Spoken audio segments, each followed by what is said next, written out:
এলাকার যেই ছেলেটা কখনোই খারাপ কাজ বা নেশা করেনি, আজকে সে নাম করা নেশাখোর বা খারাপ কাজে লিপ্ত।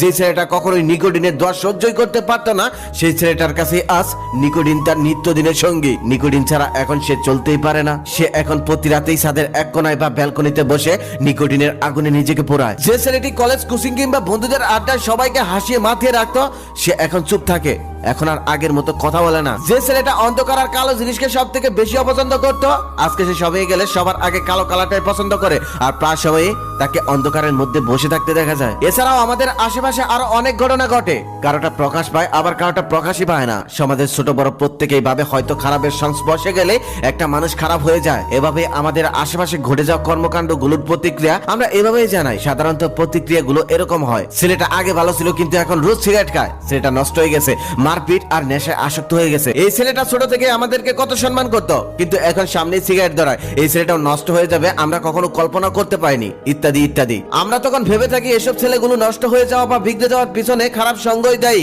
কিন্তু কখনো কি জানতে চেয়েছি বা চেয়েছেন তাদের নষ্ট হওয়ার পিছনে কারণটা কি?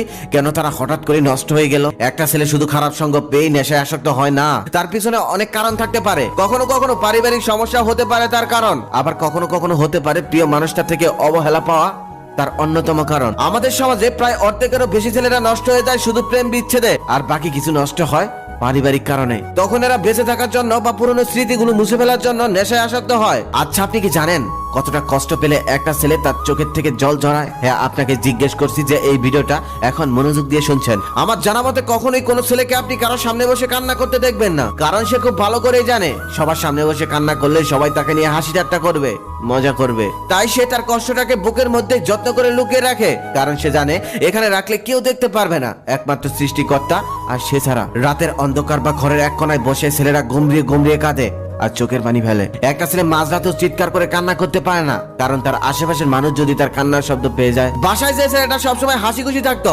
বন্ধুদের আড্ডায় সবাইকে মাতিয়ে রাখতো, কিছুদিন যাবত ভালোবাসার মানুষটার থেকে সেই ছেলেটা অবহেলা পেয়ে অনেকটা বদলে গেছে।